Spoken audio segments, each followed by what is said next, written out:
We will. Okay, yeah. We will have. We will have a couple of donation incentives left over. Just to clarify, any that we've met that we haven't quite done on stream yet. If we don't get them done by the end of stream, they will still happen, and we'll make sure that the content recorded for those pictures taken, everything will still reach people. We've done almost all of them. Thank you very much once again. Okay, and we still have another donation from another £1.67 from guess who? It's Maffy again. One last 1.67 for the lols. £1, everyone. Come on. We're edging closer. We're edging ever closer. I don't know if it's going to happen, but you never know at this rate. You never know. Also, Riv, I see you in Twitch chat. I will see you next week at NFC.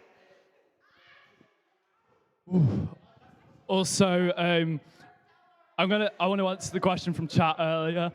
I'm gonna say on favorite train company. I'm gonna go West Midlands Railway, not because they actually have like objectively the best trains, but personal bias because I've been on them so many times, honestly. I don't know if it's just Stockholm Syndrome Train Edition, to be honest, but yeah, let's go WMR on that one. But yeah, this has been crazy. This has been absolutely crazy. Also, Riv, as if nobody knew. As if nobody knew. Mm-hmm. Well, I mean, to answer your question, Asta, I mean, if you or anybody else still wants to donate, feel free to. If we happen to hit 5K whilst on stream, then you know, piercing will happen. Piercing will happen. We're getting closer, but honestly, even if we don't hit it, we've hit every other donation incentive. This has been absolutely incredible, and we appreciate all of you. So, yeah. Thank you so much. It's been an absolute honor to organize this as well. There was a lot to get up to speed with very quickly, and we absolutely couldn't have done this without the help of so many different people here. And we appreciate every single person that's pitched in to help out with this, because such a big event, such a lot of donations to come in as well for a good cause, and wow, absolute honor. If everyone here watching and present donated £5, we could reach the 5K goal. Let's do it. There you go.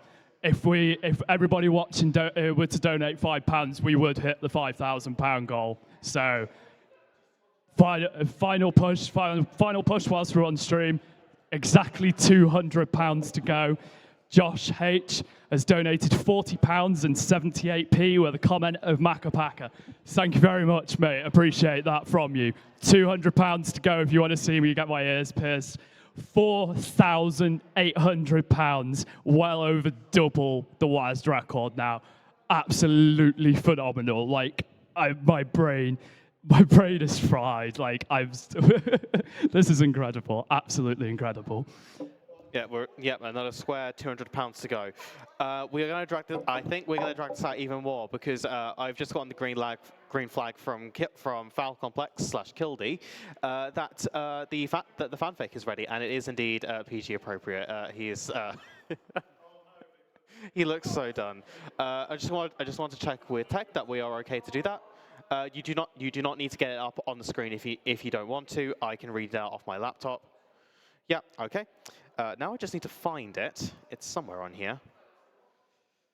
Yeah, okay. It says actual fanfic, so I know it's the real thing, and it's all on a Google Doc as well, so you know that this is you all know this is legitimate. Are we gonna get Kildy down to read through? Do we think? Or? Kildy said he wanted me to read it out myself. Okay. Do you wanna come up? What would you prefer, Kildy? I prefer you read it, so you try to process the shit. Do you wanna come down and introduce yourself a little bit to people, or do you want to stay off camera? 'Cause I'm happy. Hey, do you want to introduce yourself a little bit to people, just or do you want to stay off camera? If you want to stay off, that's completely fine. Oh, is he coming? Oh, okay, yeah. All right, we have got additional I already company. read that one out. Oh. Okay, couple more donations very quickly. One from Capybara of £1. Yay was 10 on to 11. Hell yeah. £5 from Asta as well. Follow at Warwick Dymac Bridge. Next was I'll do a stream from there. Yeah, donation incentive. Donation incentive for next WASD. Stream from Dymac Bridge. Let's get it done. Lock it in. Lock it in. Right. Anyway, I'll pass over. Yeah. Just introduce yourself a bit. All right, so good afternoon and evening to WASDers. I'm Kildy. I'm a resident law student, even though I do PPL. I'm in year 3, and I thought it would be a funny idea to take all the ideas from the donation incentives thus far, at least as of 2 hours ago, and shove them into an incomplete and giant fanfic. He also plays Splatoon 3, and he got me into it. You can take both microphones. Yeah. Do you want me to read out? Yeah, we could alternate. We could alternate for the funny. We could alternate for the funny. Right. Scene 1. Married to a monster. March 10th. The Coventry clouds could not put a dampener on the rosy mood. Waddling off the luxurious U1, Macapaka set his eye on the shining roof of T-Bar, the crown jewel of student activities, and the beacon of Warwick SU. It had recently been overhauled for the marriage ceremony to take place today. Yeah, sure, paragraph each. Macapaka was being beyond comprehension with an ineffable superstar that wielded incredible power that made reality conform to its will. T-Bar was already royal, having been draped in white bunting and special effects banners, but Macapaka's step into the atrium ascended the atmosphere into iconic status. The crowds of white suits and cups of purple were all rendered immobile when the bride entered. Eyes peered from the pool tables to the terrace to even the guards, understanding what it truly meant to be superhuman, to be a monster. Except one who had already wormed their way into the creature's heart, one whom the beast had settled for, and one who was no ordinary person either. The retired gamer and WASD organizer themselves interrupted the group-wide hysteria, waltzing into action as they greeted the monster. It was none other than his husband-to-be, Flint251. Scene 2, Down to Earth, a flashback. Down to Earth once more. At least, that's what played out in Macapaka's mind. The aura of being the most successful WASD organizer and being S-rank in Splatoon was enough to suppress the sheer Macapaka swag that entranced everyone else. And it brought the couple back to when they first met. Flint was a bit shy, sure.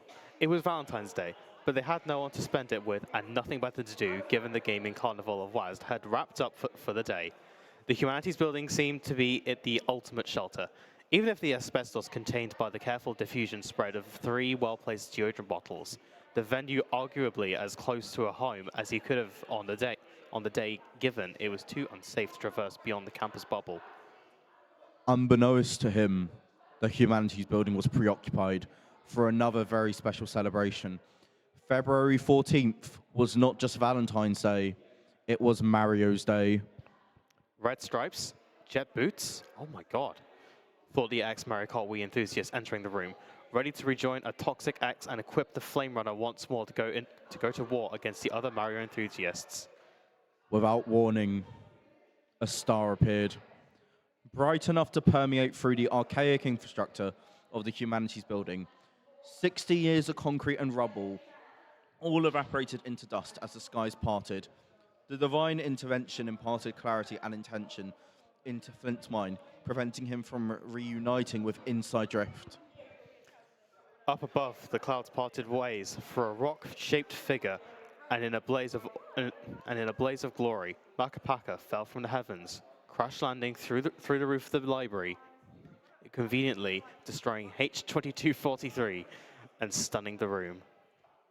Closer to a collection of rocks than any one singular consciousness, Makapaka curved through the door, which was now mangled and partially disintegrated, into the function. Being a four-dimensional being of pure divinity from the Night Garden, TM, itself, everyone understood that this monster had been cast into our reality, not seeking dominion, but rather an equal.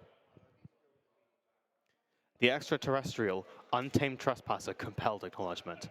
Any semblance of rationality evaporated from Flint's mind, impulse control flying out of the ground floor window as the following words slipped out of his mouth in a fit of bravery and brashness. You could Mario my cart. Before any further communication could occur, Makapaka summoned the divine vehicle known as the Ogpog. It didn't take a genius to understand that the bike fitted too. Scene 3. JX1DX1 appears. Hello, everyone. A glitch in the form of a small, red-like humanoid had made its way onto the giant screen, overseeing the piazza, otherwise distracting the very beautiful special effect, please donate, special effect banner on full display. I am JX1DX1. The entity immediately grabbed the attention of everyone in the atrium, even those in the pool tables. It seemed like it had immense power. An otherwise unhackable service was now being overtaken by this glitch. But why? It seemed everyone was confused, and to the entity's surprise, no one cared. Like, no one. Behavior was back to normal, being in the presence of Makapaka. It jumped in and out of the giant display, peering enviously as it caused a stain on the pixels. Why is no one acknowledging me? And then it realized. Makapaka had garnered the hearts and minds of everyone in the vicinity. It saw Makapaka. It saw its face, its hips, its body, all gnarly and tea, as if it was the second coming of Jafai itself. Only because Makapaka had a body, which JX1DX1 did not. Envy flooded the already crimson red shade of the entity, and it awakened a deep presence within itself, jealousy. JX1DX1 became allergic to the idea of coexistence with its competitor, and anger consumed its mind. I've come to make an announcement. Makapaka is a loser. Everyone stared on as Makapaka was slandered. JX1DX1 finally had the attention and power it craved. He blocked the toilet. Horror, an absolute look of disbelief and despair entered the hearts and minds of all wedding goers. That's right. He blocked the toilet, and he said his power was this big. And I said, that's disgusting. So I'm making a call-out post on this screen. JX1DX1 continued to swell in size, the crimson-colored pixels infecting the screen at an exponential rate. Its power was now at critical mass as it continued to spread lies at a rapid pace. Makapaka, you suck. You blocked the toilet, but I am more powerful. JX1DX1 challenged Makapaka, immediately asserting its authority. And so therefore, I will assert my power over this world. He blocked the toilet, so therefore I will strike this tree down! Out of the fabric of space, a crackle of electricity emerged. JX1DX1 appeared to command it, and it flung itself at a nearby tree, incinerating the branches and setting itself on fire, striking a DoorDash driver, which had the extra ingredients for the wedding. This is what you get, my super laser strike! Awe, disgust, distress. JX1DX1 only got more powerful as more and more people watched on in fear, as this entity began to consume electricity beyond the giant screen. But I am not done with this screen. I'm gonna go higher. Lights began to flicker on and off. Suddenly, the building was no longer safe. I will super laser strike this atrium! How do you like that, Makapaka? I will kill you, you idiot! You have 23 minutes before I absorb the SU atrium. Now perish. JX1DX1 began manically laughing as it grew in size, being only contained by the slow bandwidth of the giant screen where it originated from. How do we stop it from consuming the world? Asked Makapaka, ready to fight this creature. Suddenly, Lena, having been in attendance, awakened. Something occurred within her. Perhaps it was being in the vicinity of two world-shifting beings that allowed her to be unshackled of her previous limits. The DoorDash driver's equipment was perfect. She began to visualize. It was just like a WhatsApp Osu. It was all she needed was time. Burger, fish fingers, fish named Finger, custard, mayonnaise, a copy of Mario 64. Whatever was meant to be a meal was now a weapon. She grabbed all the equipment she could and began to put the fries in the bag. Makapaka commanded the heavens to fall, further quarantining the electricity that otherwise allowed JX1-DX1's evilness to spread. As the rain poured down, an emboldened crowd opened fire on the giant screen, armed with sandwiches and burgers prepared from Lena. Ow! Stop doing that. The mixture collided with the screen, making a mess reminiscent of Splatoon 3's Turf War. But it wasn't the mess that hurt JX1-DX1. The sheer radioactivity of the co-op branded mayonnaise dealt damage to the cellular structure of the cables and the pixels, hurting its ability to conduct electricity and transfer itself. Stop it. Before any further damage could be done, the floor opened up. PSY, from Gangnam Style, jumped out of this otherworldly gap in the universe and began performing the iconic Gangnam Style dance. What was going on? Willow came to a realization after consuming 1,067 milliliters of White Monster. Makapaka's presence had invited other dimensional being entities across realities to the Warwick SU. This wedding was far from done. I've left it on a cliffhanger, but we've got one more important thing to announce.